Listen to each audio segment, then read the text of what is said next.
kemi, jam Oris Sema, studioj skenografi kostumografi në Universitetin e Arteve. Eksperjenca më duk goxha interesante, si një gjë e re, që nuk e kam provuar më përpara pjesën e mjedisit, e mbrojtjes së mjedisit.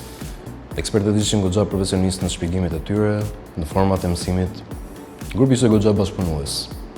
Dhe ekspozita ishte një gjë shumë pozitive. Ideja dhe stili i punimeve të mia qëndron vetëm në faktin që punët i supozohet ishin fëminore, supozohet ishin si punët që bënim neve kur ishin fëmijë, kur ishin në kopësht. Sepse vetë situata në cilën ndodhemi është shumë fëminore. Qëllimi im ishte të godisja aktivistët për hipokrizitë e tyre. Sigurisht që do isha interesuar për një vazhdimsi të kësaj. Është një temë që thashëm përpara është deri diku e panjohur për mua, por ishte një sfidë shumë interesante.